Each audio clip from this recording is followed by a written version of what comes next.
तुम्हाला सर्वांना प्रश्न पडला असेल की ग्लासामध्ये गुलाबी रंगाचं काय आहे आणि छोटे छोटे तुकडे वरून कशाचे केलेले आहेत। हे तर छोट्या तुकड्यावरूनच तुम्हाला समजतं की हे ग्लासामध्ये काय बनवलेलं आहे, त्यामुळे सांगायची अजिबात गरज नाही। नमस्कार, मी प्रियंका किचन मराठीमध्ये तुम्हा सर्वांचं मी अगदी मनापासून स्वागत करते। तर आज ना मी तुम्हाला मस्त असा ड्रॅगन फ्रूटपासून ज्यूस बनवून दाखवणार आहे, जे की लहान बाळांसाठी खूप पौष्टिक आहे आणि लहान बाळांच्या शरीरासाठी भरपूर सारे या फळापासून फायदे देखील होणार आहेत। तर आवर्जून लहान मुलांना हे फळ खाऊ घाला आणि आपल्यासाठी पण खूप म्हणजे चांगलं आहे, फायदेशीर आहे। म्हणजे प्रत्येकाने हे फळ एकदा तरी घेतलं पाहिजे। आपण जर हे फळ खाल्लं ना तर आपल्या चेहऱ्यावर टवटवीतपणा येतो आणि एकदम तेज वाटतं बरं का चेहऱ्याचं, त्यामुळे एकदा तरी तुम्ही फळ हे नक्की खाऊन बघा। तर आता हे फळ चा ज्यूस बनवण्यासाठी मी काय केलं आहे, तर मस्त असं ड्रॅगन फ्रूट कट करून घेतलेलं आहे। तर कट करून घेतल्यानंतर याचं मधलं असं मस्त ड्रॅगन फ्रूट काढून घेऊयात। तर साल्ट आपण बाजूला काढून ठेवणार आहोत, आतमधलं मांस सगळं काढून घ्यायचं आहे। बघा, अलगद हाताने हे मांस निघलं देखील जातं, काही कष्ट घ्यायची गरज लागत नाही। मला सगळ्या फळांपैकी माझं हे फळ खूप जास्त फेवरेट आहे, त्यामुळे माझे नवरोबांना आठवड्यातनं एकदा तरी हे फळ आवर्जून आणतात। कारण माझ्यासाठी म्हणा, माझ्या मुलीसाठी म्हणा, आमच्यासाठी रेग्युलर हे फळ घरामध्ये असतंच। महाग जरी असलं ना तरी पण माझे नवरोबा आम्हाला आवडतं म्हणून हे फळ आठवड्यातनं एकदा तरी आणतात बरं का। आणि हे फळ मला जास्त आवडण्याचं कारण एकच आहे, म्हणजे हे आतमध्ये मस्त रंगीबिरंगी कलर असतो त्याचा। काही फळ याचं पांढरं देखील निघतं आतमध्ये, ड्रॅगन फ्रूटचे कलर पण वेगवेगळे असतात आणि हे मस्त असं गुलाबी निघले आणि कट करताना हात पण मस्त गुलाबी होतात। त्यामुळे मला हे फळ खूप जास्त कट पण करायला आवडतं आणि खायला तर माझं सर्वात जास्त फेवरेट आहे।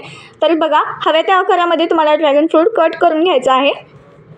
तर आता हव्या त्या आकारामध्ये मी हे ड्रॅगन फ्रूट कट करून घेतलेलं आहे। आता आपल्याला याचा ज्यूस बनवायचा आहे, त्यासाठी आता मी याला मिक्सरच्या भांड्यामध्ये टाकून घेते। तर पहा, मग म्हणलं तुम्हाला किती हात गुलाबी झालेत माझे, पाहू शकता तुम्ही। आणि गुलाबी रंगाचंच हे फळ निघालेलं आहे। तर मस्त मिक्सरच्या भांड्यामध्ये टाकून घेतलं, त्यामध्ये मस्त चवीप्रमाणे साखर टाकून घ्यायची आहे। म्हणजे जसं तुम्हाला गोड जितपत लागतं त्यानुसार तुम्हाला इथे साखर टाकून घ्यायची आहे। नंतर इथे मी भरपूर सारं दूध घालून घेणार आहे। दूध शक्यतो तुमचं थोडं घट्टच असलं पाहिजे। आणि पहा, इथे दूध टाकून झाल्यानंतर आता मस्त मिक्सरचं टोपण लावून घेऊयात आपण आणि छान मिक्सरला याला फिरवून घेऊयात।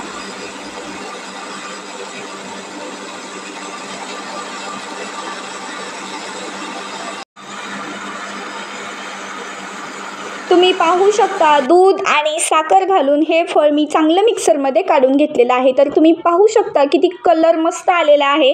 काही फळाचा कलर पांढरा देखील येतो, काहींचा लाल देखील येतो, पण माझ्या फळाचा कलर गुलाबी आलेला आहे आणि मस्त छान असं मी मिक्सरमध्ये काढून घेतलेलं आहे। आता आपण याला पिण्यासाठी ग्लासमध्ये काढून घेऊयात आणि याचा आणखी थोडंसं म्हणजे चव वाढवण्यासाठी आपण काय करणार आहोत, जे फळ कट केलेलं होतं ना तेच थोडंसं फळ मी साईडला करून ठेवलेलं होतं, तेच फळ मी वरून यावरती घालणार आहे।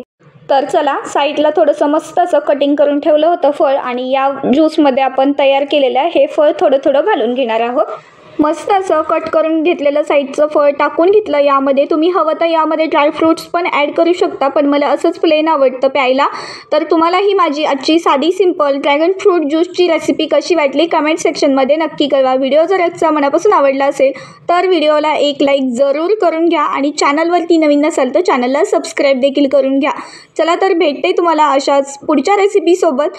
तोपर्यंत तुम्ही मस्त राहा, स्वस्थ राहा, मेन म्हणजे खात राहा। धन्यवाद।